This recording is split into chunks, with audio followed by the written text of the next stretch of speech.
de l'évangile. La puissance de l'évangile. Alléluia. Amen. Vous savez, lorsque nous parlons de l'évangile, nous disons que c'est une bonne nouvelle. Et ça, c'est une bonne chose et c'est vrai. Et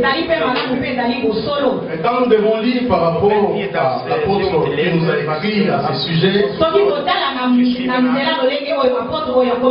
il est parti plus loin pour parler de la définition. On voit qu'il a surpassé la définition au niveau de la bonne nouvelle. Et dans ces textes que je vais lire, je vais les sortir 7 grandes vérités fondamentales. Les vérités qui sont fondamentales. Ils sont au nombre de 7. Alléluia. Je vous invite à ouvrir vos Bibles. Romains au premier chapitre. Romains au premier chapitre. Au verset 16e.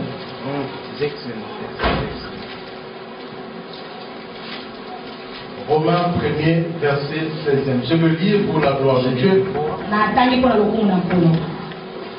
Car je n'ai point honte de l'évangile. 2 points. C'est la puissance de Dieu pour le salut de quiconque croit. Du juif premièrement, puis du grec. Parole du Seigneur. Car je n'ai point honte de l'évangile. Lorsque nous devons voir ces récits, observer avec attention ces récits, nous allons d'abord partir par définir. Je vais essayer de prélever 4 branches. Donc la définition, la désignation, la signification et l'appellation. Vous savez pourquoi je veux dire ces choses? Parce que dans Galates, l'apôtre Paul est en train de garantir et de nous faire mention d'une, comment on dit, nous faire, pas attention, nous avertir. L'apôtre Paul est en train de nous avertir par rapport à ce que nous embrassons dans la vie quotidienne, qui aussi peut être appelé évangile. Suivez-moi très bien. C'est un message très capital qui va sortir ta vie du néant pour l'amener à quelque chose de plus valeureux, qui va sortir ta vie de l'angoisse en t'amenant l'espérance à Dieu, qui va même essuyer tes larmes, qui va garder tes regards fixés à la croix. Alléluia. Mais seulement si vous comprenez. Vous savez, lorsque nous parlons, nous disons définir ou définition. Ça veut dire énoncer la nature. Indiquer comme information les qualités, les propriétés, les qualités essentielles de l'être ou de la chose que l'on indique. Quand on dit définir, cela veut dire démontrer la nature. Alléluia. Quand on parle d'une femme, on dit définissez une femme c'est démontrer la nature d'une femme. Et ici l'apôtre veut que nous définissions l'évangile. Et dans la définition de l'évangile, l'apôtre dit c'est la puissance. Il ne dit pas c'est une puissance, mais par contre il dit c'est la puissance. Donc il nous donne la nature de ce qu'on appelle évangile. Donc si quelqu'un venait à toi pour te dire que l'évangile c'est l'eau, dis-lui ça ce n'est pas ce que l'apôtre nous prend dans la Bible. Si quelqu'un vient à toi et dit que l'évangile c'est une statuette, dis-lui que ce n'est pas ce que me dit la Si quelqu'un vient à toi pour te dire que l'évangile c'est un rituel, dis-lui ce n'est pas ce que me dit la Bible. Si quelqu'un te dit que l'évangile c'est le nom de ton grand-père ou de ton arrière-grand-père,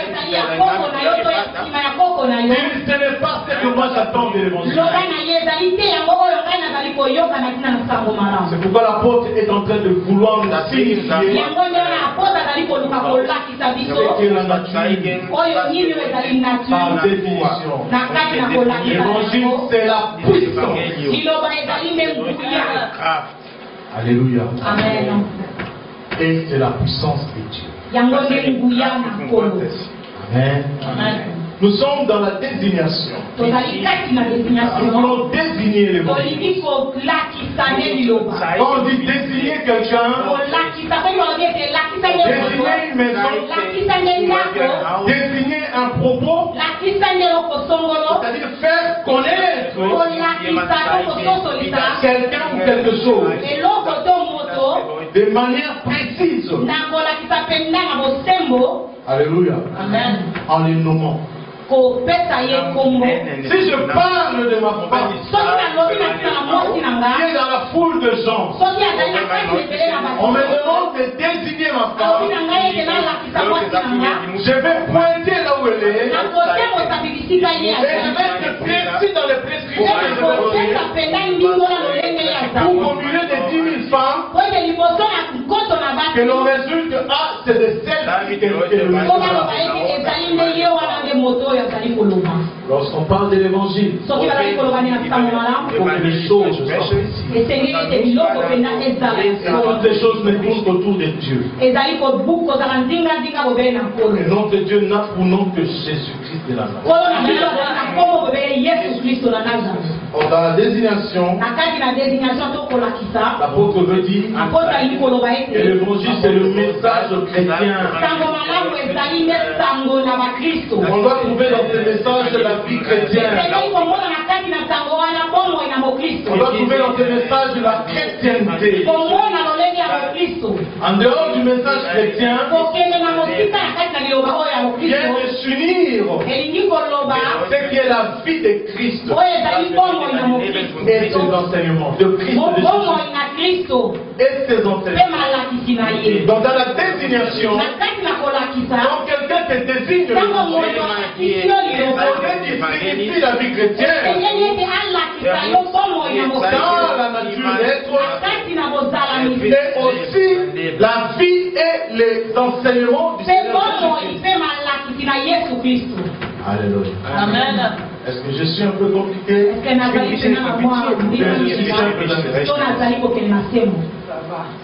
Ça va? On peut avancer. Gloire à Dieu. Je viens. Alléluia. Nous sommes maintenant dans la signification. Quand on dit ça signifie quoi? C'est différent de définir, c'est différent de désigner. La signification parle du sens. Nous avons l'habitude de dire ma femme, tout ce que tu parles n'a pas de sens. Alléluia. Mais qu'est-ce que tu as voulu expliquer par là? Des propos sont insensés.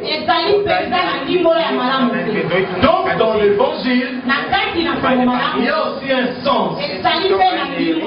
Et le sens de l'évangile qui est la révélation, c'est la bonne nouvelle.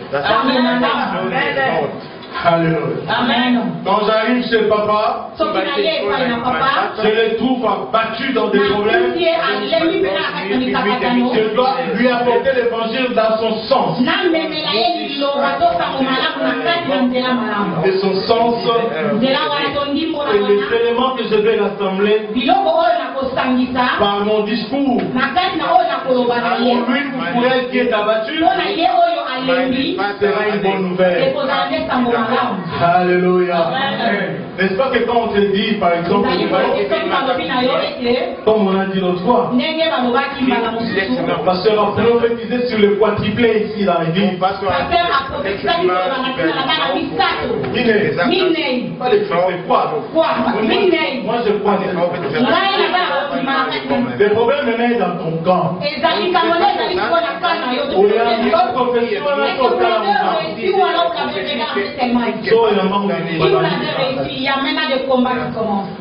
Et on te dit, tu as donné naissance à 4 directement.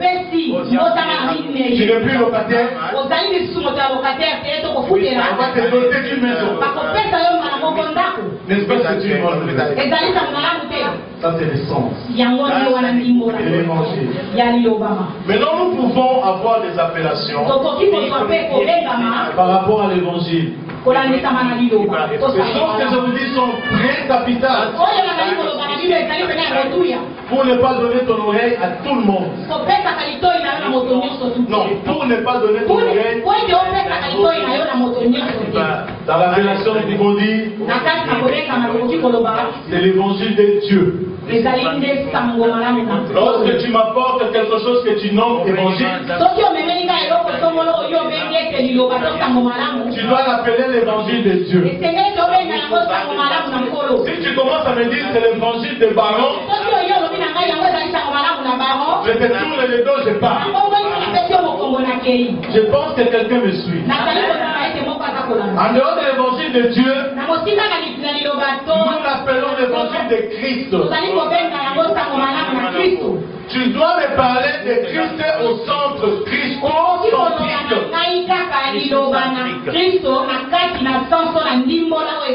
Le Christ au centre de l'évangile. Le Christ au centre de la bonne nouvelle que tu m'apportes. Si en dehors de Christ c'était notre nom, un nom propre à une personne, ou un objet, ou un ange, ou un être céleste, je te tourne le dos. Alléluia. On appelle ça aussi l'évangile de paix. C'est pourquoi celui qui prophétise est en train d'évangéliser.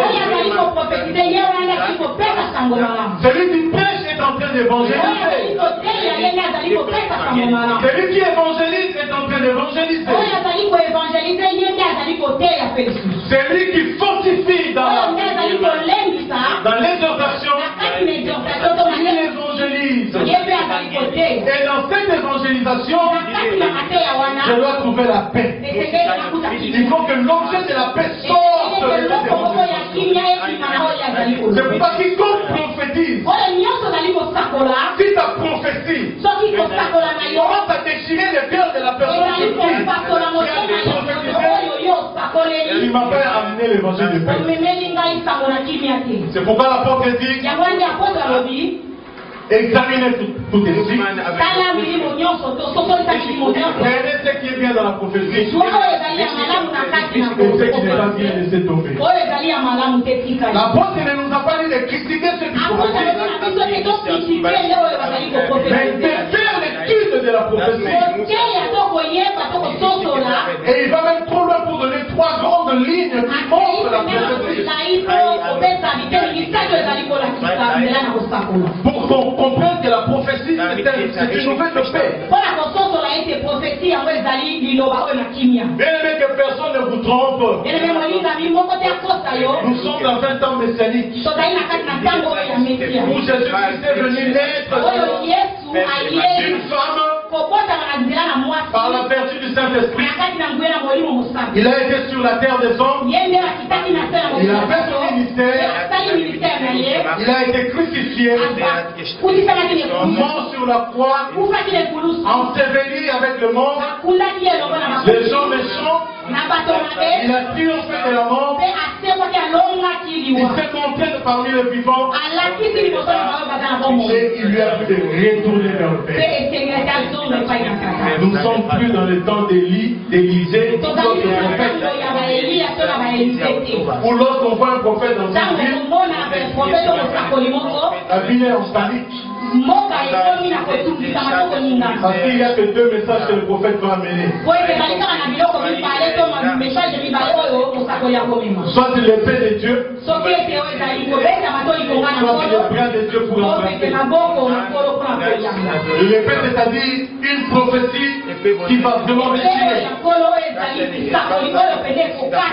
Et le bras de l'Éternel, une prophétie comme celle que nous a dit Esaïe par la pasteur. L'insulte stérile soit une avo. Ça, c'est les bras de Dieu. Mais si une prophétie, en ce temps que nous sommes, et de déchirer le cœur, c'est pas une prophétie. C'est une composition d'idées et tu libères ça. Je pense que c'est une